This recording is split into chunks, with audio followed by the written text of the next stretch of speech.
Amazing doctor Sujata. मतलब हमें ऐसे ही डॉक्टरों की हमारे समाज के अंदर जरूरत है, जो होलिस्टिक हेल्थ के ऊपर या डिफरेंट चीजों के ऊपर। सिर्फ ऐसा नहीं है जो आपका जो ट्यूमर है उसको श्रिंक करना है, बाकी सब चीजें बैकग्राउंड में। हम्म। होलिस्टिक हमें एक पेशेंट को या एक मरीज को ठीक करना है, चाहे उसके माइंड के ऊपर हो, चाहे उसकी बॉडी के ऊपर हो, चाहे उसकी स्पिरिचुअल लेवल के ऊपर हो। हम्म। तो हम लोग जो अपना आगे का सफर है वो स्टार्ट कर सकते हैं हम्म। रेडिकल रिमिशन के ऊपर। जी। रेडिकल रेमिशन जो है कैली ए टर्नर रिसर्च साइंटिस्ट ने लिखी है। पर उसको स्टार्ट करने से पहले मैं आपको अपने पर्सनल एक्सपीरियंस जो मैं काम कर रही थी उसमें अभी क्या चेंजेस लाए और इससे रेडिकल रेमिशन से उसका क्या लिंक है, मतलब जो बिल्कुल एग्जैक्टली मैच खाता है वो मैं आपसे एक बार शेयर करना चाहती हूँ। पिछले 2-3 सालों से मैं जैसे मैंने बताया कि मैंने ये सारा होलिस्टिक कैंसर कोच और फंक्शनल मेडिसिन का काम शुरू किया। तो मेरे पास और मैं ना फंक्शनल मेडिसिन में क्योर के कैंसर क्योर के लिए कुछ स्पेशल ट्रीटमेंट्स हैं, जैसे high dose IV vitamin C, ozone therapy वगैरह ये सब देती हूँ। तो मेरे पास काफी दूर से पेशेंट्स आते हैं, क्योंकि एक डॉक्टर एक कैंसर स्पेशलिस्ट का एडवांटेज तो है ही, प्लस जैसे high dose IV vitamin C वगैरह हमारे को रूटीन में नहीं पढ़ाया जाता तो देते नहीं है। तो उसके एडवांटेज के कारण काफी पेशेंट पुणे से, जयपुर से, बॉम्बे से आते हैं। तो पहले वो जो आते थे और कहते थे कि हमें तो हाई डोज IV, क्योंकि ऐसे पेशेंट्स आप समझते हैं कि सब स्टडीज करके एजुकेटेड पेशेंट है, दूर से आ रहे हैं, तो बहुत पढ़ पढ़ा के सारे आते थे और मुझे ऑर्डर करते थे लाइक कि भाई आपको तो ये देना है और हम तो high dose IV vitamin C के लिए ही आए हैं और ये देना है। तो उनके कहने पर, क्योंकि और कोई क्योर के सारे रास्ते बंद हो चुके थे ट्रीटमेंट के, पैलेटिव केयर के लिए उनको भेज दिया जाता था, हॉस्पिस केयर के लिए, तो मैं उनके कहने पर विटामिन C वगैरह सारा देती थी, जबकि मैं उनको डाइट है, मेडिटेशन है, एक्सरसाइजेस सबके बारे में बताती थी। पर पेशेंट्स का ये रहता था कि नहीं हमें तो ये लेना है, क्योर के लिए दवाई ही लेनी है। तो मेरे रिजल्ट्स नहीं आ रहे थे, इतने दूर दूर से पेशेंट्स आ रहे थे, तो पर I was not getting the result. तो मैं काफी परेशान होती थी कि भाई दे रहे हैं, क्लिनिकल ट्रायल्स हो चुके हैं विटामिन C के ऊपर, ओजोन को, फिर भी इनके रिजल्ट्स नहीं आ रहे।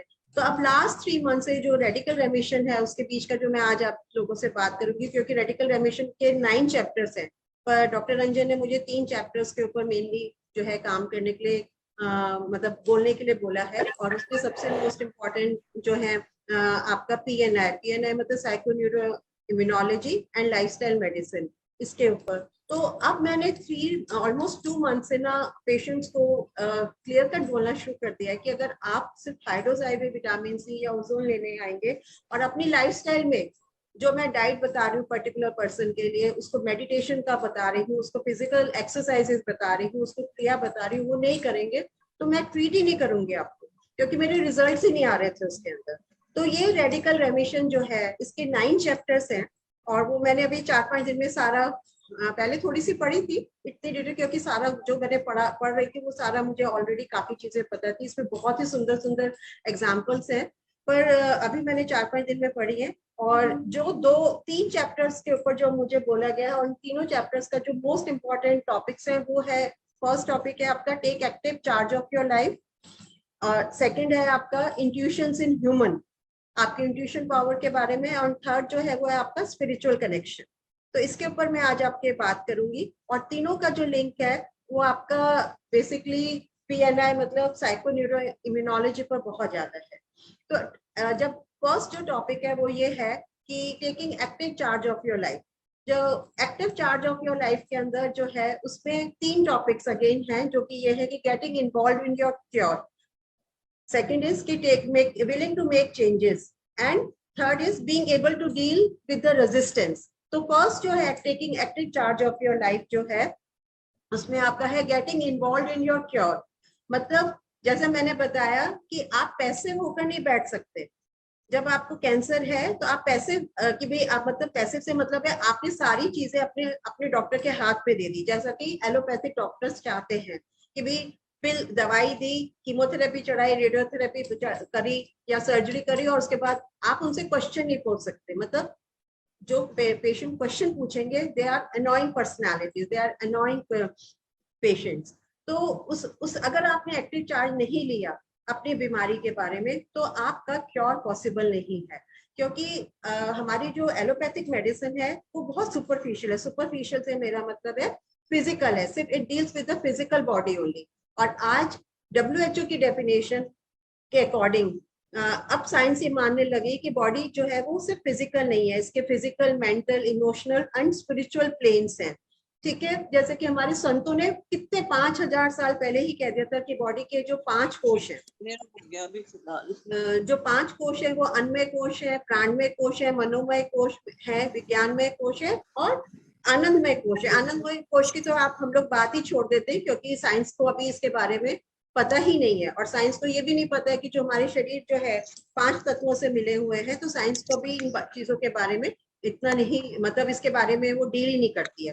तो कहने का मेरा ये मतलब है कि हमारी एलोपैथी जो है वो सिर्फ फिजिकल बॉडी को डील करती है, फिजिकल, और हमारी एलोपैथिक मेडिसिन जो है वो सिर्फ सुपरफिशियल मतलब फिजिकल बॉडी के लिए ही एक्ट करती है। अगर आप थोड़ा सा भी, अगर आप लोगों को पता हो कि आयुर्वेदा जो है फिजिकल एज वेल एज प्राणमय कोश को एक्ट करती है, और जो आपकी सिद्धा मेडिसिन जो है वो फिजिकल, प्राणमय मतलब अन्नमय कोश को, प्राणमय कोश को और मनोमय कोश को भी आपके टच करती है। तो सदगुरु जो मेरे गुरु हैं वो कहते हैं कि सिद्धा मेडिसिन जो है दे आर द बेस्ट, क्योंकि वो डेप्थ के अंदर जाती है। और जो स्टडीज हुई है, अब जो आ रहा है साइंस में, वो ये है कि आपकी सारी बीमारियों का जो रीजन है वो अंदर से है, मतलब आप अंदर से खुश नहीं है, आपकी आत्मा खुश नहीं है, तो आपको डिजीजेस होंगी ही होंगी। और किस वे में कौन सी डिजीजेस आएंगी ये देखने की बात है। तो आपको अपने, अगर कैंसर को क्योर करना है तो आपको अपने डॉक्टर से क्वेश्चंस पूछने ही है, क्योंकि जैसे पेशेंट्स आते हैं वो कहते हैं डॉक्टर ने तो बताया ही नहीं खाने के लिए, और पूछते हैं तो कह देते हैं सब खाओ। अगर आप पिज्जा, बर्गर, जैसे आजकल डेयरी के लिए बिल्कुल मना करते हैं, रिफाइंड खाने के लिए कैंसर में बिल्कुल मना करते हैं, तो अगर आप पिज्जा बर्गर खाएंगे तो आपके बॉडी के जो है रिएक्शंस, जो कि सेलुलर न्यूट्रिशन, मतलब सेल्स को काम करने के लिए जो एनर्जी चाहिए वो कैसे मिलेगी? पिज्जा बर्गर से तो आपको कॉन्स्टिपेशन होगा, और आयुर्वेदा में शुरू से है कि constipation is the root cause of the disease. अब हमारे गट को, मतलब ना ये अब मेडिकल साइंस में इतने हजारों साल की पढ़ाई के बाद और इतना बिलियन ऑफ डॉलर्स पैसा खर्च करने के बाद अब आया है हमारे मेडिकल में कि गट की जो उसको हम कॉन्स्टिपेशन ही बोलते हैं मेडिकल में, अब उसको बोलते हैं गट डिस्बायोसिस, कि गट डिस्बायोसिस जो है वो सबसे ज्यादा इंपॉर्टेंट चीज है बॉडी के अंदर। और उन्होंने, अब साइंटिस्ट ने ये भी माना है कि गट जो है आपकी सेकंड ब्रेन है। तो अगर आप, हम जैसे डाइट के बारे में बात कर रहे थे, तो डॉक्टर्स नहीं बताते, क्योंकि मैंने पहले भी बताया अपने इंट्रोडक्शन में कि हमें न्यूट्रिशन के बारे में बताया ही नहीं जाता। पर अगर आप इतना स्ट्रॉन्ग मेडिसिन ले रहे हैं, या मेजर सर्जरीज हो रही है, या आपको रेडियोथेरेपी मिल रही है और आपको न्यूट्रिशन नहीं जा रहा है, और या फिर आप सप्लीमेंट्स नहीं ले रहे हैं, जो कि इंटीग्रल पार्ट है, क्योंकि डॉक्टर्स बिल्कुल सप्लीमेंट्स लेने के लिए मना कर देते हैं, और आपने अपनी नॉलेज को नहीं एक्सपेंड किया, ये आपकी जिम्मेदारी। जब आपको प्रॉब्लम है तो आपको जैसे कंज्यूमर बिल की तरह आपको ये समझना है कि आप कंज्यूमर हैं, तो आपको अपनी नॉलेज एक्सपेंड करनी है, क्योंकि डॉक्टर्स आपको ना तो डाइट बताएंगे, ना एक्सरसाइज बताएंगे, ना मेडिटेशन बताएंगे, और diet is an integral part, वो हमें पढ़ाया ही नहीं जाता है।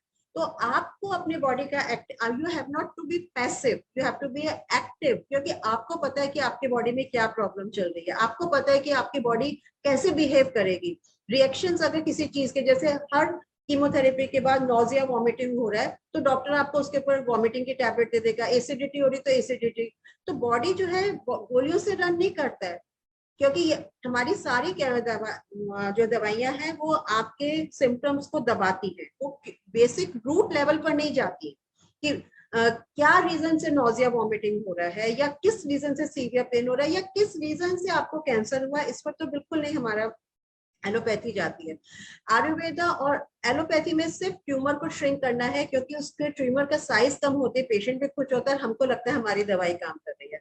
पर आयुर्वेदा, होम्योपैथी और सिद्धा मेडिसिन जो है वो ये देखते हैं कि वो ट्यूमर नहीं देखती हैं, वो ये देखती है कि किस बॉडी में कौन सा कैंसर हो रहा है, मतलब किस बॉडी के अंदर कैंसर या कोई भी बीमारी होगी। तो body is the main problem नहीं, sorry, body is the main thing.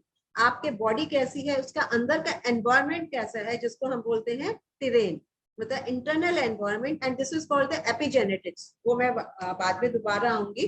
तो सारा कुछ अब जो है, पहले ये कहते थे कि ये सारी चीजें आपकी जेनेटिक हैं, आपकी डिजीजेस जेनेटिक है, डायबिटीज जेनेटिक है, हाइपरटेंशन जेनेटिक है, कैंसर जेनेटिक है, but now the scientist are saying it is not genetics, it is epigenetics. मतलब ये एपी मतलब ऊपर, जैसे स्किन को बोलते हैं, स्किन के ऊपर वाली चमड़ी को बोलते हैं एपिडर्मिस, तो ये एपी है। ठीक है। ऐसे ही सारी चीजें ऊपर से आपके माइंड से आ रही हैं। तो अगर आपको माइंड को आप स्ट्रॉन्ग करते हैं, जैसे कि हम अभी साइको न्यूरो इम्यूनोलॉजी में बात करेंगे, तो ये सारी नॉलेज आपको इकट्ठी करनी पड़ेगी, क्योंकि एज ए डॉक्टर मैं खुद जानती हूँ कि हमें ये पढ़ाया नहीं जाता है। सी आपकी जो बॉडी है वो एक कार की तरह है, ठीक है, और आप इसके ड्राइवर हैं। तो आप कैसे ड्राइवर हैं? रेकलेस ड्राइवर हैं। आप अपनी कार के मेंटेनेंस कितनी करते हैं, इसमें ऑयलिंग कितनी करते हैं, इसको अब डीजल की कार में आप पेट्रोल डालेंगे, जैसे खाने के लिए कह रहे हैं, तो डीजल की कार में पेट्रोल डालेंगे तो एफिशिएंसी कम होगी। तो ये बॉडी को क्या खिलाना है, इसकी कितनी बार मेंटेनेंस करवानी है, इसको कब रेस्ट देने की जरूरत है। हम कभी लंबे टूर पर जाते हैं तो 200 किलोमीटर के बाद हम बॉडी को, कार को रेस्ट देते हैं कि बहुत इंजन गर्म हो गया, इसको आधा घंटा ठंडा कर लेते हैं फिर चलाएंगे। ऐसे ही बॉडी के बारे में जो है, आप एज ए ड्राइवर आपको पता होना चाहिए कि आपकी बॉडी में क्या क्या प्रॉब्लम्स हो सकती हैं अगर आप ये ना करें, मतलब ये करें ये ना करें। तो ये जानकारी आपको डॉक्टर्स नहीं देंगे। तो you have to be a very active participant in taking care of your body and in curing yourself. Doctors are not going, doctors will only give you the pills, ठीक है। और जो आपने प्रॉब्लम बताई, जैसे मैंने बताया, पेन बताया तो पेन किलर दे दिया, वॉमिटिंग बताई तो वॉमिटिंग की tablet they the, and that उससे बॉडी नहीं चलती है आपकी। तो सबसे मोस्ट इंपॉर्टेंट जो इसका है कि taking acting charge of your body and getting involve, then आपका willing to make the changes. मतलब आप, सेकंड इंपॉर्टेंट एस्पेक्ट है टेकिंग एक्टिव चार्ज में कि आप अपने लाइफ में चेंजेस लाने के लिए तैयार, ठीक है। आपको पता है कि आपकी लाइफ में क्या क्या सिचुएशंस आई हैं, आपको पता है कि आपने डाइट क्या पहले लेते रहे हैं, आपने अपनी बॉडी के साथ क्या क्या खिलवाड़ कर रहे हैं। रेडिकल रेमिशन में बहुत सारे 15 एग्जाम्पल, कम से कम 15-20 एग्जाम्पल हैं। और उन लोगों ने जो भी रेडिकल रेमिशन में गए हैं, उन लोगों ने मतलब उन लोगों ने अपने आप को एनालाइज किया है, अपने साथ बैठे हैं, अपनी अंतर आत्मा की आवाज सुनी है और अपने आप से क्वेश्चन किया है उन्होंने कि मैं आज इस स्थिति में हूं तो क्यों हूं, मैंने ऐसा क्यों किया और कैसे मेरे साथ ऐसा हुआ। तो साइको न्यूरो इम्यूनोलॉजी में बहुत ज्यादा जो इम्पोर्टेंस आती है वो थॉट्स की आती है। तो मैं एक छोटी सी आपके साथ पीपीटी शेयर करती हूँ, जो कि जिनको कैंसर है या जिनके घरों में हुआ है, जो आज यहाँ पर बैठे हैं, वो इस बारे में सुने और अपने आप से भी as a human, normal human being भी मैं कहती हूँ कि आपको अपने आप से ये क्वेश्चन करना चाहिए, क्योंकि बीमारियां और साइकोलॉजिकल स्ट्रेस बहुत इंपॉर्टेंट है, बहुत ज्यादा इंपॉर्टेंट पॉजिटिव फैक्टर्स है बीमारियों के अंदर। तो ये एक छोटी सी पीपीटी है जो मैं आपसे शेयर करती हूँ। I hope you will like it. आप लोगों को दिख रही है ये? यस मैम, दिख रही है। ठीक है, एक सेकेंड। थॉट्स, हाँ हाँ, मैं ऊपर कर रही हूँ इसको ना, बार को ऊपर कर रही हूँ, और एक सेकेंड। जो मैं बात कर रही थी कि आपको अपने willing to make changes and analyse your life situation, ये उसके बारे में है थोड़ा सा कि थॉट्स जो है आपके वो कैसे आपको करते हैं, और आपको जब कोई प्रॉब्लम होती है तो आपको अपने कैसे अंदर झांकना चाहिए। तो ये हमारी वेलनेस टीम है जो कि मैंने आपको बता दिया। एंड हमारी जो थॉट्स हैं वो रियलिटी क्रिएट करती हैं। Argue for your limitations and sure enough they are yours. और सबसे मेन प्रॉब्लम हमारी लाइफ में, सबके लाइफ में, या आपके मेरे सबके है कि हमारे जो बिलीव्स बन गए हैं सोसाइटी में कि पेरेंट्स ने, टीचर्स ने, न्यूज है, हमारे रिलीजियस बिलीव्स हैं, ये सारे हमारे को जो है हमारे को बनाती हैं और हमारे उस थॉट पैटर्न के लिए इम्पोर्टेंट है। प्लस हमारे अपने कार्मिक अकाउंट्स होते हैं, जो कार्मिक अकाउंट्स लेकर हम अपने आते हैं, वो जो है उनके कारण जो हमारा रिएक्शन और रिस्पॉन्सेज हैं वो हमारे बेसिकली उससे होते हैं, और प्लस हमारी जो सोसाइटी है। So the 80% of the thoughts जो है हमको सबको पता है कि they are very negative. Plus हम ज्यादातर complaining, criticising and we are worrying mode में रहते हैं, ठीक है।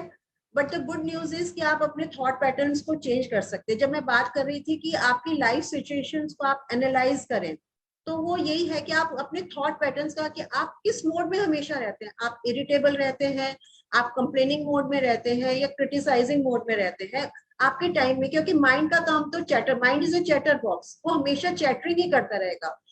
और डिजीज कंट्रोल करने के लिए साइको न्यूरो इम्यूनोलॉजी जो अभी मैं आपसे बात करने वाली हूँ कि वो इतना इम्पोर्टेंट है कि आपके थॉट से जो है एक तरह का जो स्ट्रेस पैदा होता है वो आपकी इम्यूनिटी को कम करता है। एक हमारा बॉडी का सिस्टम होता है which we called as sympathetic system. जब हम थॉट्स में रहते हैं, ज्यादा सारे दिन बेकार में नेगेटिव थॉट्स सोचते रहते हैं, या जो भी हमारे थॉट्स आते हैं जो कि हेल्दी थॉट्स नहीं है, तो फिर हमारा जो है बॉडी के सिंपैथेटिक सिस्टम स्टिमुलेट होता है और उससे हमारे बॉडी में इन्फ्लेमेटरी रिस्पॉन्स और इम्यूनिटी उससे हमारी इम्यूनिटी कम होती है। So we have to change our thoughts. तो उसके लिए क्या करना पड़ेगा? And it's a good news कि we can change our thought pattern. Criticising या कंप्लेनिंग मोड में या परेशान होने के रहने से हम कुछ अचीव नहीं कर रहे हैं, and specially in disease like cancer. तो उसमें जो हमें थॉट पैटर्न चेंज करना है, उसको पहले समझने के लिए ये जरूरी है कि आप जाने कि आपकी जो थॉट है वो आपके बिहेवियर, मतलब वो आप थॉट से आपका बिहेवियर होता है और आपके बिहेवियर से फीलिंग होती है। मतलब जैसे मैंने अभी किसी को, मेरे कोई थॉट आया, या मेरा सर्वेंट, मान लीजिए मेरा सर्वेंट है, वो कुछ काम कर रहा है जो मुझे पसंद नहीं आ रहा, उसने अपने तरीके से किया, उसका अपना कार्मिक अकाउंट है, उसको जैसा करना है, उसका मूड कैसा है, उसके अकॉर्डिंग उसने उस वक्त काम किया। परंतु मेरे थॉट आया कि मैंने तो इसको ऐसे बताया था और ये ऐसे नहीं कर रहा है, और मैं एकदम मेरे बिहेवियर, क्योंकि मेरा रेस्पॉन्स वो रहेगा, रेस्पॉन्स नहीं, reaction, we call it reaction. तो वो एकदम मेरा रिएक्शन होकर मैंने उसको डांट दिया, और डांटने के बाद उसका मुंह बन गया, या उसने कहते मैं नहीं काम करता। तो डांटने की इमीडिएटली बात क्या होता है कि मुझे लगता है मैं क्यों इतनी जोर से बोली, है ना। अब मुझे ये रियलाइज होने लग जाता है जब भी मैं ज्यादा जोर से बोली, मैं क्यों चिल्लाई, इसने इतना मुझे जवाब दे दिया, है ना। तो ये व्हाट आई मीन टू से कि आपके थॉट्स जो है आपके बिहेवियर को इफेक्ट करते हैं, और आपकी बिहेवियर के अकॉर्डिंग आपकी फीलिंग इफेक्ट होती है। सो जो मेन की है, योर की टू अनलॉक न्यू हैबिट जो है वो आपके थॉट पैटर्न है, और थॉट पैटर्न से आपकी एनर्जी भी बहुत वेस्ट होती है। This is another important thing कि आपका जो थॉट पैटर्न है उससे एनर्जी बहुत वेस्ट होती है। So before all the cancer patient, and as a human being, we should understand, we should explore these questions. What will happen if you continue to believe this? क्योंकि जब जैसे ही कोई बीमारी का या कोई प्रॉब्लम आती है तो हम ये सोचते हैं कि अब तो बस प्रॉब्लम ही प्रॉब्लम है, मैं कभी ठीक नहीं होऊंगा, या मैं कभी ओवरकम नहीं कर पाऊंगा सिचुएशन को, मैं कभी सक्सेसफुल नहीं हो पाऊंगा। तो what will happen if you continue to believe this? How will it impact your life, and are you willing to change this pattern of yours? तो जो मैं अभी कह रही थी कि आपको सेल्फ रिफ्लेक्शन करना है, तो ये क्वेश्चंस हैं, आपके फेलियर है, आपका एंगर है, आपका स्ट्रेस है, आप डिप्रेशन में, क्योंकि आप जो सोच रहे हो वो यूनिवर्स, बहुत सारी बातें इसके साथ लिंक है फ्रेंड्स। तो आप जो सोच रहे हो वो आप यूनिवर्स को मैसेज भी दे रहे हो, तो इसके लिए भी हम अलग से बात करेंगे अभी। तो हमें ये बहुत सिंपल सी बात है, हम सबको पता है कि दो तरह, अगर गिलास आधा फुल है तो आप किस तरह के पर्सनालिटी हो, जो बोलोगे आधा खाली है या जो बोलोगे आधा तो भरा हुआ है। सो ये हमें अपने पर्सपेक्टिव को चेंज करना है, स्पेशली जब हम बीमारी से जूझ रहे हैं। तो माय गुरु सेज कि do not try to fix whatever comes in your life, fix yourself in such a way that whatever comes you will be fine. मतलब बिल्कुल सही है, आप मौसम का भी, बरसात हो गई है, धूप हो गई है, आप उसको तो चेंज नहीं कर सकते ना, लोगों के बिहेवियर को चेंज नहीं कर सकते, पर वो जैसा बिहेव कर रहे हैं या जैसे सिचुएशन आ रही, मैं उसको कैसे लेती हूँ ये मेरे ऊपर डिपेंड करता है। तो we let's try to fix ourself rather than blaming the other person. And important, another important aspect कि जब हम दूसरों के अप्रिसिएशन के लिए जर्न करते हैं और हमें अपने आप के बारे में अंदर से नहीं पता, तभी हम दूसरों के अप्रिसिएशन के लिए जर्न करते हैं। So what is the way how to get free? So you have to understand ki what do I feel, what do I believe, what has happened in the past which makes me believe and feel that. ये आपको साथ जो हम second part जो बात कर रहे थे कि वे willing to make changes, analyzing your life and life situation, what has happened in the past which makes me believe and feel that, ये आपको हमको करना है, and what is my lesson and which belief do I need to change and how can I make this change, ये हमारे हाथ में है। अगर आप अपनी लाइफ के बारे में एक्टिव चेंज ला करना चाहते हैं कैंसर के अंदर, तो ये आपको चेंजेस लाने पड़ेंगे, और लाने के लिए आपको अपने साथ बैठना पड़ेगा, अपनी लाइफ सिचुएशंस को एनालाइज करना पड़ेगा। एक सेकेंड। सो जो हमारे संत बता गए हैं, साधु बता के गए हैं, और जो मैंने भी अपनी पर्सनल लाइफ में देखा कि अगर ब्रेथ हमारे साथ, हम पैदा ही ब्रेथ के साथ हुए थे, और ब्रेथ के साथ जब ब्रेथ ही हमारे साथ लास्ट मोमेंट तक रहेगी, और ब्रेथ के होते ही हम मतलब हमारा बॉडी जो है वो खत्म हो जाएगा। बॉडी से मतलब हमारी आत्मा चली जाएगी, बॉडी हमारा रह जाएगा यहाँ पर। तो आपने इसको डिसेबल किया है मेरे पार्टी? सॉरी मैम, प्लीज री कोई शेयर। बात नहीं। तो मेरा कहने का मतलब ये था, इसमें बहुत सुंदर उसकी नीलम आहूजा का भी आया था।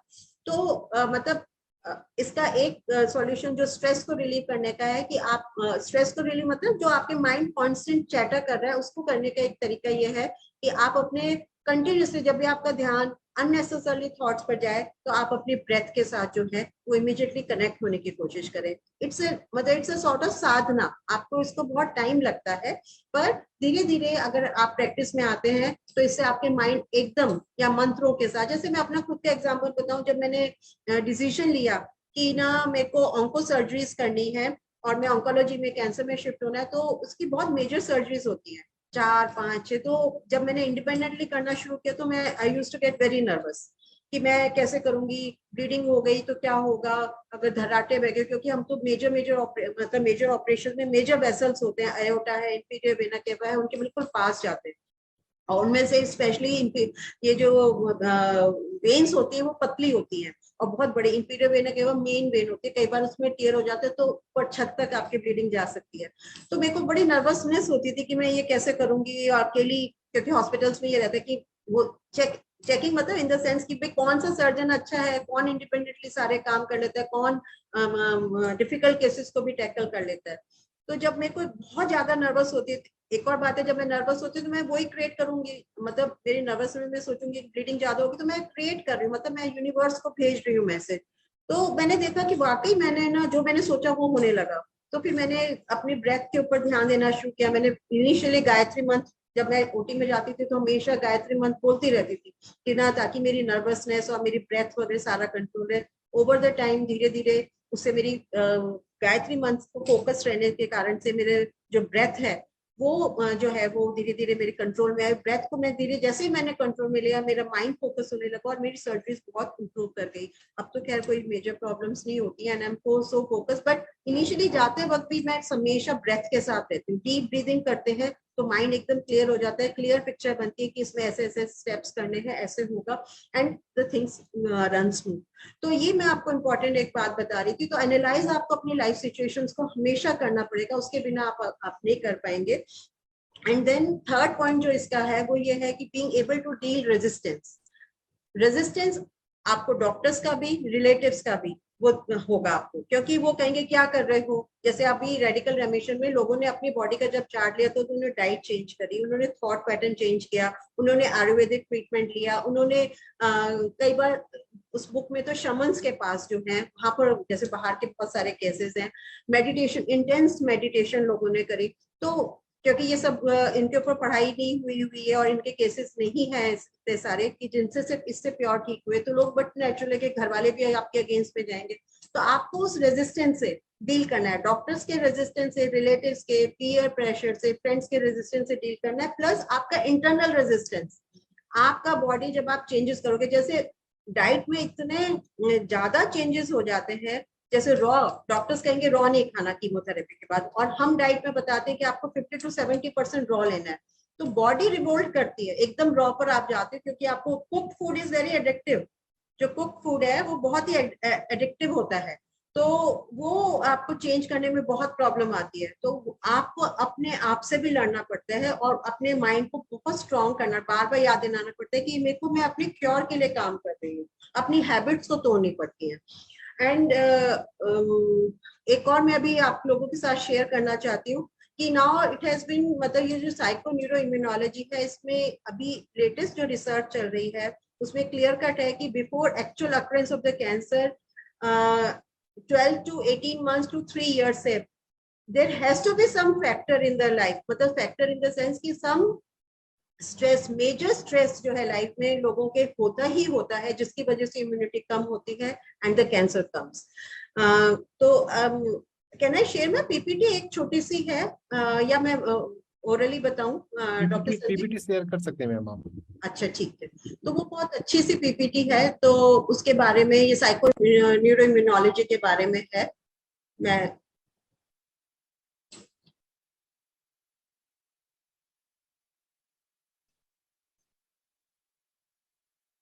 Yeah.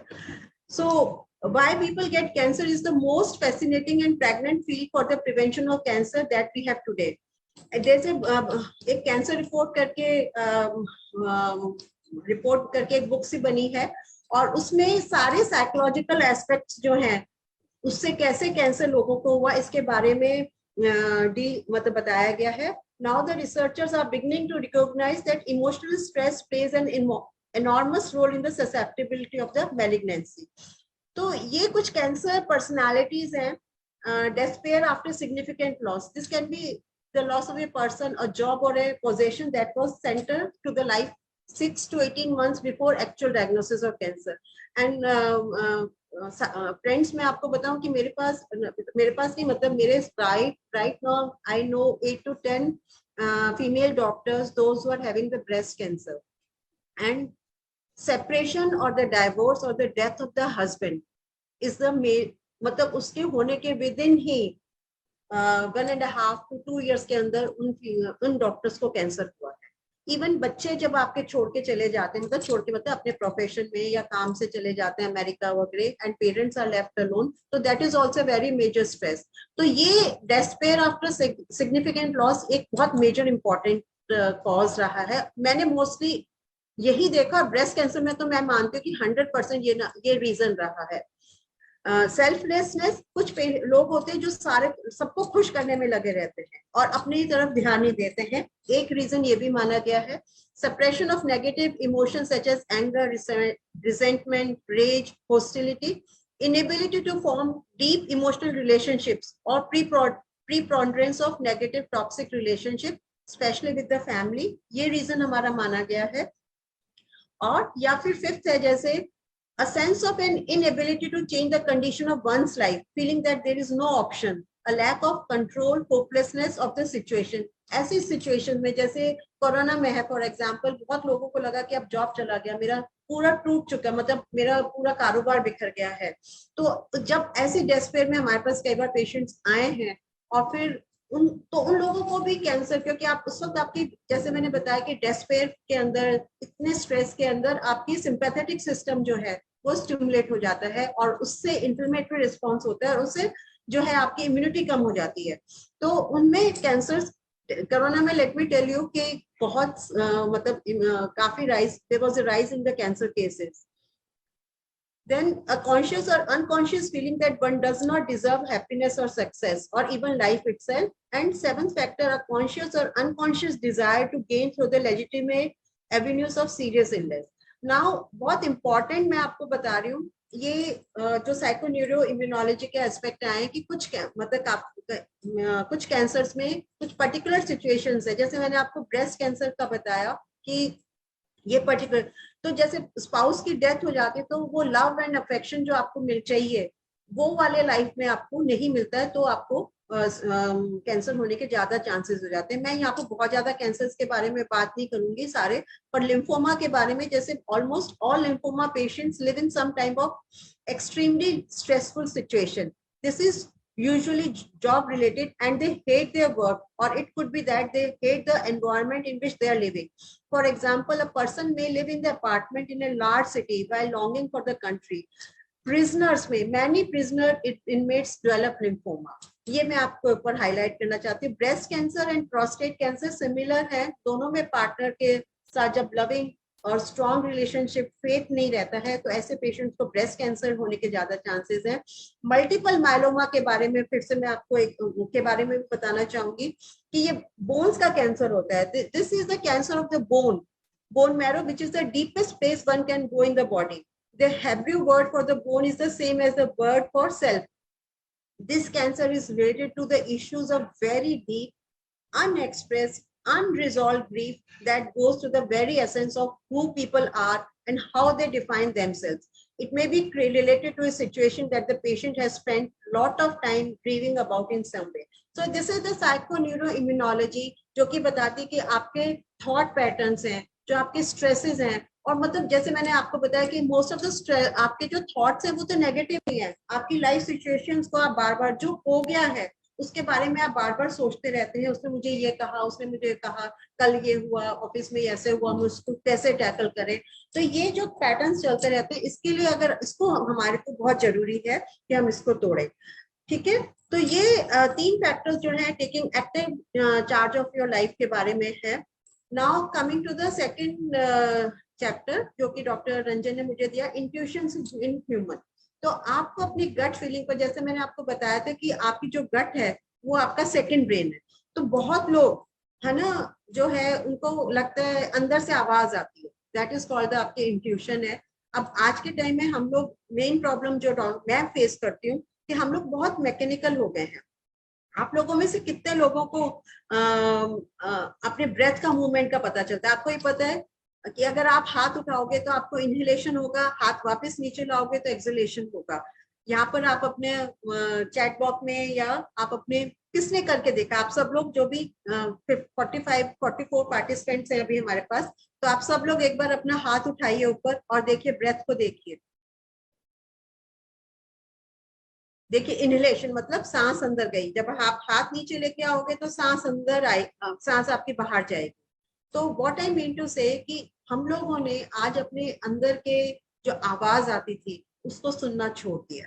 पर जो थोड़ा सा भी अपने बॉडी के साथ कनेक्टेड है, सोल के साथ, आत्मा के साथ जो है कनेक्टेड है, उनको अंदर से आवाज आती है कि ऐसे ही करना है। मैं आपको अपना पर्सनल एग्जांपल बताती हूँ। मैं छोटी थी तो मेरे फादर बहुत गुस्से वाले हैं, तो मारते बहुत थे। तो कभी कोई गलती हो जाती थी तो मैं मतलब उनसे छुपाने के कारण झूठ बोल देते थे। पर मेरे को याद है आज भी कि जब मैं झूठ बोलती थी तो मेरी अंदर से आवाज आती थी, तू गलत कर रही है, तू गलत कर रही है, तुझे तो ये सिखाया गया है कि झूठ बोलना पाप है। जैसे बचपन में मम्मी पापा फ्रेंड्स नहीं, स्कूल में वो सब कहते थे कि भाई आपको झूठ नहीं बोलना चाहिए, है ना, you should be always truthful. तो ये आवाज आती थी। पर मैंने देखा कि धीरे धीरे बड़े बड़े जैसे जैसे मैं बड़े होती जा रही हूँ, सर्कमस्टांसेस के अकॉर्डिंग, और फिर डॉक्टर बने आप, कई बार मतलब गलत है, मैं आई एडमिट है कि गलत है, पर आप पेशेंट आपको तंग कर रहे हैं या बार बार क्वेश्चन कर रहे हैं। जैसे आजकल तो व्हाट्सएप पे इतने मैसेजेस आने लगे, पहले तो फोन्स बहुत आते थे तो हम कह देते थे कह दो कि मैं नहीं। तो मतलब व्हाट आई मीन टू से कि जैसे जैसे हम बड़े होते जाते हैं हम अपनी आत्मा को धीरे धीरे खत्म करते जाते हैं। और अंदर से आपको बचपन के अगर कोई भी ये जो हम सारी बातें करें ना साइकोन्यूरोइम्यूनोलॉजी की और लाइफस्टाइल मेडिसिन में, ये है कि आप अपने अंदर से कनेक्ट होंगे तो आपको सबको, मुझे लगता है अंदर से बचपन की ये यादें होंगी कि आपकी आत्मा आपको कहती थी नहीं ये मत कर, नहीं वो ऐसे गलत है, ऐसे है। अंदर से जो आवाज आती है उसको इंट्यूशंस बोलते हैं। तो यही मैं कहती कि हम बहुत मैकेनिकल हो गए हैं। पहले के लोग बहुत ज्यादा नेचर के साथ सिंक थे। सूरज की और मून की साइकिल, अर्थ मून एंड सन की साइकिल के साथ लोग चलते थे। पुराने लोग तो मतलब अपनी शेडोज के हिसाब से दिन का बता देते थे कि भाई ये दिन का टाइम है, 10 बज रहे हैं, 11 बज रहे हैं। अब तो शेडो जो हमारे ये शेडो का जो विज्ञान है, लोगों को बिल्कुल कुछ पता ही नहीं है। आप चल रहे हो, खाना खा रहे हो तो टीवी देख रहे हैं, कोका कोला पी रहे हैं या कुछ भी कर रहे हैं। तो खाना एक ऐसी सेक्रेट चीज है जिसमें आपका अपने लोगों के साथ ही बैठकर बिल्कुल खुश होकर आपको खाना चाहिए। उसमें आपका डाइवर्शन कहीं नहीं होना चाहिए। हम जब मैं वर्कशॉप्स करती हूँ तो मैं माइंडफुल ईटिंग के बारे में बताती हूँ कि एक एक हमको ये मतलब लोग आजकल जब एप्पल खाएंगे या बादाम खाएंगे, आप एक बार हम उसमें एक क्षण के लिए भी ध्यान नहीं लगाते कि ये एप्पल हमारे हाथ में कहाँ से एक बीज से एक पेड़ बना, उसको धूप भी मिली, उसको पानी भी मिला, उसको कितना प्यार से एक फार्मर ने अपने रखा होगा। उसके बाद उसने बड़ा होने के बाद उसमें फूल लगे होंगे, उसका फल बना होगा, फिर उसको तोड़ा होगा, फिर उसकी स्टोरिंग होगी, फिर आज हमारे पास है। आजकल तो लोग मैंने मतलब हमने वापस रिवाइव किया है, मैंने और मेरे हस्बैंड ने, मेरे बच्चे नहीं करते आज भी ये, हमने वापस रिवाइव किया कि चाहे कुछ भी हो जाए खाने से पहले हम प्रेयर्स बोलेंगे। तो वो सारी आदतें छूट गई। बाहर देखते सब आया, खाया पिया, पानी लिया, ऐसे पी लिया। आरओ का पानी आप डायरेक्टली पियेंगे बहुत हार्मफुल है। जैसे होल लेसन अबाउट की ना आपको पानी को, क्योंकि एक दिन आप बिना पानी के रह जाइए कितना इंपॉर्टेंट है, आप नहीं रह पाएंगे, तब पानी ही आपके लिए जीवन है। तो ये 5 तत्व जो है इसकी इंपॉर्टेंस हम भूल गए हैं। पहले सारी साइकिल्स, कितने बजे लोग टाइम से 4 बजे उठ जाते थे, रात को 8-9 बजे सो जाते थे, अब 12-12 2-2 बजे तक लैपटॉप पर लगे रहेंगे या गेम्स खेलते रहेंगे, 10 बजे उठेंगे एंड देन वी एक्सपेक्ट कि हमारा बॉडी हेल्दी रहे। नहीं फ्रेंड्स, ऐसे नहीं हो सकता। इसीलिए हमारी बहुत सारी जो है बीमारियां हमारे को हो गई हैं। तो आपकी इंट्यूशन जो है उसको वापस डेवलप करना है। आपकी अंतर आत्मा से आवाज आएगी कि ये तुम्हारे लिए सही है। तो इसके लिए क्या करना होगा, जैसा कि मैंने आपको बताया, जो क्वेश्चंस पहले बताए, और आप अपने साथ अपने अपने आप को टाइम दीजिए। एक कोने में अलग से एक जगह घर में होनी चाहिए जिसको हम कॉन्सेक्रेटेड स्पेस बोलते हैं, या आपका अपना स्थान होना चाहिए, वहां पर आप बैठो। अगर आप थोड़े दिन भी एक जगह बैठ के एक पर्टिकुलर जगह चूज करके बैठोगे, या आपको पता होगा कि मुझे सोफे पर, इस वाले सोफे पर, इस वाली सीट पर सोना बैठना अच्छा लगता है, या आप सो रहे हो, सबको पता है कि मेरे को इस साइड पर सोना अच्छा लगता है, तो वो आपकी स्पेशल जगह है। जब आप उस जगह पर बैठोगे तो आपको अपने आप अंदर से बहुत सारी चीजें और सोचने लगोगे, मतलब नेगेटिव नहीं, आपको एक्सप्लोर करना है। तो मैं ये इस बुक में रेडिकल रेमिशन में कैली ने बहुत टर्नर ने इस बारे में बात करी है। और उन लोगों के, वो ही लोग जो हैं रेमिशन में गए हैं जिन्होंने अपने इंट्यूशंस के ऊपर बहुत स्ट्रांगली बिलीव किया। क्योंकि जब आपको प्रॉब्लम है तो आपकी बॉडी जो है, अभी हम स्पिरिचुअल कनेक्शन पर आएंगे, तो ये सारी चीजें ओवरलैप है। तो बॉडी के अंदर एक डिवाइन, ये हमारी बॉडी नहीं है, इसके अंदर एक आत्मा बैठी हुई है। आत्मा का सफर परमात्मा तक है। तो वो आत्मा अपने आप आपको, क्योंकि वो देखिए, एक जल का लोटा जो है वो पूरे सागर को रिप्रेजेंट करता है, तो ये हमारी जो बॉडी है ना, ये पूरे यूनिवर्स को रिप्रेजेंट करती है। ये आप बात समझ लें। तो जो इसके अंदर जो आत्मा है, जो परम आत्मा का एक छोटा सा हिस्सा है ना, ये आपको गाइड करेगा। आप इसकी बात को सुनने के लिए, समझने के लिए अपने अंदर जाएं, इसको बिल्कुल एकांत में इसके साथ बैठे, तो ये पॉसिबल है। पर आज के जमाने में इंडिविजुअलिटी, इंडिपेंडेंस, ये सारी चीजें इतनी ज्यादा हो गई हैं और लोग इतने मैकेनिकल हो गए हैं कि वो बॉडी की जो इंट्यूशंस है, या अंदर से जो उसकी इंट्यूशंस आ रही हैं, वो उसको समझ ही नहीं पाते। पर अगर आपको रेडिकल रेमिशन में जाना है, आपको अपने क्योर करना है, तो आपकी गट इंस्टिंक्ट को, आपकी जो सेकंड ब्रेन है, उसको समझना है। तो आपको अपने एकांत में, अपने ही एकांत के, जैसे मैं कई बार बोलती हूँ, अपने ही एकांत के आत्म सौंदर्य में आप जाइए। ठीक है। सेल्फ, अभी लिखा है मोनिका जी ने कि self contemplation and meditation, meditation में आप जाएं, तो वो एक इम्पॉर्टेंट हिस्सा है आपके क्योर का और ट्रीटमेंट का। Then coming to the last and not the least, the spiritual connection. ये सारी चीजें, इंट्यूशन और स्पिरिचुअल कनेक्शन जो है, वो सारी चीजें जो है वो ओवरलैपिंग है और इनमें डीपली कनेक्शन है। ये एक मैं आपको बता रही हूँ, एक कोट किसी ने, मतलब किसी ने नहीं, ब्रह्म कुमारी की तरफ से है कि ये जो बॉडी है, this body is made of the divine, so the divine is living inside everyone. And if you think that now you are suffering with an illness, at least now become aware of that and awaken that divinity, involve that divinity and tell that divine force to help you, to protect you, to save you, to cure you, and involve the divinity. Grow your faith in the divine in you. This body is not your home. This is not your box. This box belongs to the divine. And now this is home. This box or this body is in the danger. So please connect to it, connect to the owner of the home, and tell that owner, please teach me. I am not able to keep you good with me, so please come out and help me. तो जब आप खुद बैठेंगे, खुद explore करेंगे और spirituality को ढूंढेंगे, वो आपके साथ डेफिनेटली टाइम लगेगा पर कनेक्ट होती है। और ये सारा रेडिकल रेमिशन पे कम से कम 15 एग्जाम्पल है, और सबके सब मतलब इतने ब्यूटीफुल एग्जाम्पल्स है रेडिकल रेमिशन में, और बहुत डिटेल में इन्होंने बताए हुए हैं। तो उन सब के साथ यही स्टोरी है कि उन्होंने डाइट में चेंजेस किए, उन्होंने अपने इंट्यूशंस के, गट फीलिंग के ऊपर सबको डॉक्टर्स ने 3 से महीने 6 महीने या 1 साल 2 साल का टाइम दिया था, and they have lived for 10 to 15 to 30 years। तो ये स्पिरिचुअल कनेक्शन आपको बनाना पड़ेगा क्योर के लिए। और जैसा कि मैंने बताया कि थॉट्स जो हैं वो आपको उनको बैलेंस करना पड़ेगा, क्योंकि उससे थॉट से जो है सिंपैथेटिक सिस्टम स्टिमुलेट होता है। आप योगीज को देखेंगे तो योगीज के पैरासिम्पैथेटिक सिस्टम स्टिमुलेट होता है। पैरासिम्पैथेटिक सिस्टम जब स्टिमुलेट होता है तो हमारी पल्स रेट कम हो जाती है। जैसे अभी मैं ईशा की कुछ प्रैक्टिसेस करने से जब मैंने स्टार्ट किया था तो मेरी 72 टू 76 पल्स रेट रहती थी। राइट नाउ मेरा टारगेट मैं 40 तक ले जाना चाहती हूँ। मेरी अभी पल्स रेट 58 टू 60 रहती है। मेरी breath rate, average human being की ब्रेथ रेट जो है 16 टू 18 है या 20 रहती है। 18 नॉर्मल मानते हैं और डिजीज प्रोसेस में वो इंक्रीज हो जाती है। और जो सदगुरु कहते हैं कि योगीज की 6 टू 7 रहती है। तो जैसे मेरी ये ब्रेथ, अब मैं उसको 6 टू 7 तक ले जाना चाहती हूँ। मेरी बहुत इच्छा है पर मैं कर नहीं पा रही हूँ। कोरोना के कारण बहुत सारी चीजें, मेरी प्रैक्टिसेस छूट गई हैं। तो मेरी अभी 10 टू 11 रहती है।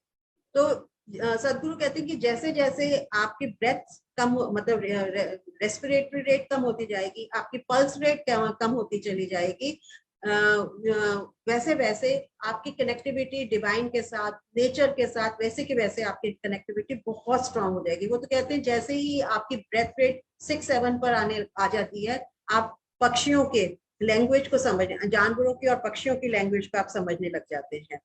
सो अगेन फिर से एम्फसाइज करूं कि अगर आपको थॉट्स को कम करना है तो मैंने बेस्ट जो है वो ब्रेथ को पाया। और इसके बारे में एक छोटी सी, I don't know what is the time, हाँ, तो एक छोटी सी स्टोरी है, मतलब वो शायद सबने पढ़ी होगी पर फिर भी बहुत प्यारी सी है, 4 लाइनों की। कि एक योगी के पास एक कटोरा था सोने का, मॉन्क के पास एक सोने का कटोरा था जिसमें वो भीख मांगा करता था। तो एक बार एक चोर ने देख लिया कि ये, तो उसने कहा मतलब मॉन्क के पास क्या जरूरत है, भिक्षु के पास क्या जरूरत है सोने की कटोरे की। तो रात को वो लेने के लिए चोरी से घुसने लगा और बिना आवाज के, मतलब चोर तो जैसे भी, तो भिक्षु ने वो कटोरा उसकी तरफ फेंक दिया, तुम ले जाओ। तो उसको बड़ा आश्चर्य हुआ। तो उसने कहा आप ये क्या, ये मतलब मेरी तरफ आपने कैसे फेंका, आपको कैसे पता चला?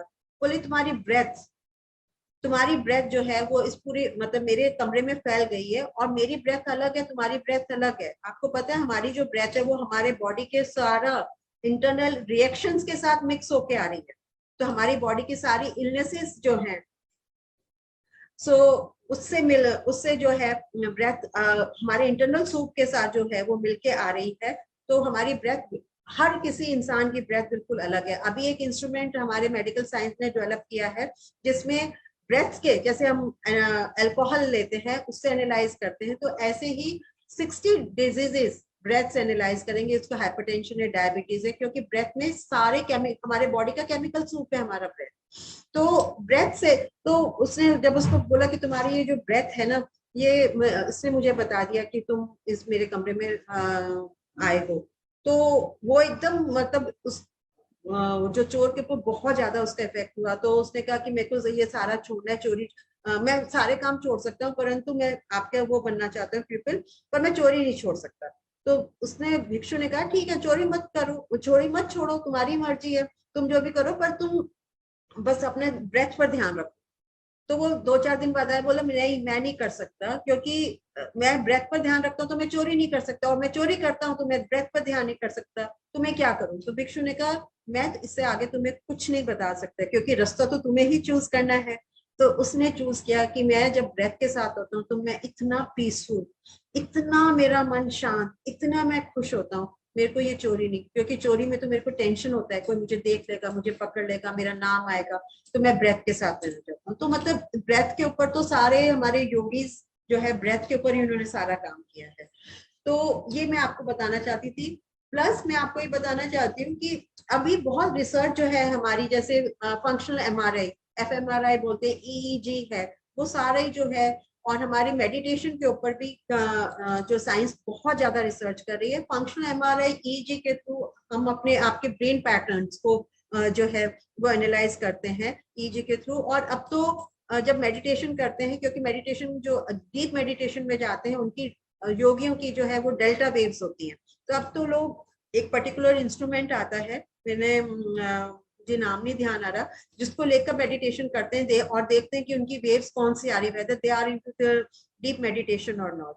तो ये चीजें जो है मतलब ये एडवांसमेंट आ गई है साइंस के अंदर। और एपिजेनेटिक्स जो कि मेरे ख्याल से डॉक्टर रंजन ने डॉक्टर ब्रूस लिप्टन की आपके साथ ऑलरेडी एक काफी बड़ा लंबा सेशन करवाया, तो डॉक्टर ब्रूस लिप्टन ने आप लोगों को एपिजेनेटिक्स के बारे में बहुत बताया है। और एपिजेनेटिक्स के अकॉर्डिंग आपका सारा गेम जो है माइंड का है ना। हम पेशेंट्स को, जैसे मैं वर्कशॉप करती हूँ तो मैं पेशेंट्स को बताती हूँ कि एफर्मेशंस है ना, एफर्मेशंस है और विजुअलाइजेशन टेक्निक्स है, हम वो सिखाते हैं कि आप लिखो कि आप क्या चाहते हो।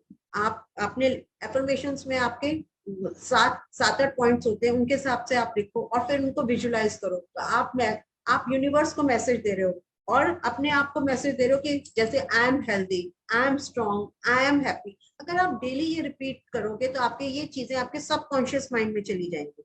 Once they are deep into the subconscious, क्योंकि सबकॉन्शियस माइंड हमारे कार्मिक अकाउंट से भी है, हमारे हमको बचपन में जैसा सिखाया गया कि नहीं तुमने अच्छा काम नहीं करते, तू अच्छा नहीं बोल सकता। जैसे मेरे साथ था, आई एम ए स्पीकर, मेरे फादर मेरे को बहुत हंसा करते थे और कहते थे मैं तू जहाँ पर भी, मैं बहुत ज्यादा डेक्लेमेशन कॉन्टेस्ट में पार्टिसिपेट करती थी, पर मेरे फादर कहीं नहीं जाते थे मेरे साथ। मैं थोड़ी लंबी थी, बचपन में पतली और लंबी थी, तो मेरे फादर कहते थे जब बोलती तो मुझे शर्म आती है। तो मेरे माइंड में हो गया था कि I am not a good speaker, मैं क्यों बोलने जाती हूँ। एक टाइम था जब मैंने सब कुछ छोड़ दिया था। देन आई स्टार्टेड रीथिंकिंग कि नहीं मुझे तो, मैं अच्छी थी, मैंने बहुत मेडल्स भी जीते। फिर अपने आप को रिवाइव किया। तो व्हाट आई मीन टू से कि आपके सबकॉन्शियस माइंड में कार्मिक अकाउंट्स और आपके जो सोसाइटी है, आपके रिलेटिव्स हैं, फ्रेंड्स हैं, पेरेंट्स हैं, स्कूल टीचिंग्स है, वो बैठ जाती है। तो उनको ओवरकम करने के लिए ये एफर्मेशंस और विजुअलाइजेशन टेक्निक्स जो है वो बहुत इंपॉर्टेंट है। अगर आप इनको करोगे तो मैं रोज बोलूंगी कि मैं I am healthy, I am strong, I am doing my practices daily, तो मेरे को एक मोटिवेशन भी मिलेगा, प्लस ये मेरे डीप सबकॉन्शियस माइंड में चली जाएगी। So we use these tools and in order to fight the cancer, definitely the lifestyle medicine, जो कि बहुत ज्यादा टाइम नहीं है डाइट के बारे में बताने का, तो ये इंपॉर्टेंट है। पर सबसे ज्यादा मेडिसिन, आपकी डाइट भी आप तब चेंज कर पाओगे जब आप माइंड को कंट्रोल कर पाओगे। तो फ्रेंड्स, आप माइंड को कंट्रोल करने के लिए एफर्मेशंस है, ग्रेटिट्यूड है, प्लस विजुअलाइजेशन टेक्निक्स है, ये सब यूज करके सेल्फ कनेक्टिविटी, जैसा कि self contemplation and meditation tools अपनाएं। तो I think it's not a disease, let me tell you ma'am, cancer is not a disease, it is a survival mechanism of the body. Body में जो problems हैं तो वो body अपने आप उसको कैसे कोप अप करे, वो एक cancer is the result of that thing.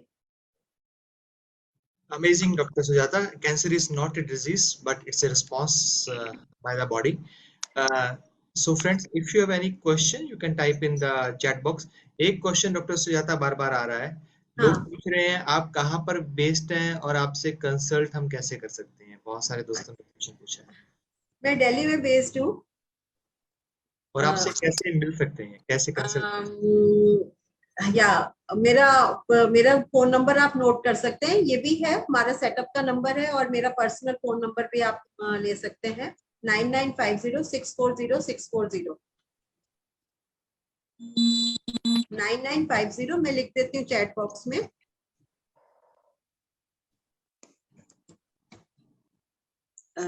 Doctor Ranjan, मैं थोड़ा सा बताना चाहूंगी बीच में। हाँ जी।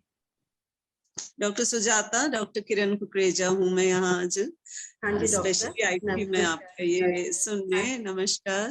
बहुत अच्छा लगा सुन के, इतनी सारी अच्छी बातें, और मुझे कोई कोई बात सुन के तो बिल्कुल मुस्कुराहट आ गई। जैसे आपने कहा कि अगर रेस्पिरेशन 6-7 हो जाए तो आप पक्षियों की भी भाषा समझने वो लगते हैं। मैं रियली आपकी ये सब बातों से बहुत प्रभावित हूँ और मानती भी हूँ मैं ये सब, कि हार्ट रेट कम हो जाता है, रेस्पिरेशन कम, तो that means you are more getting at peace more and more.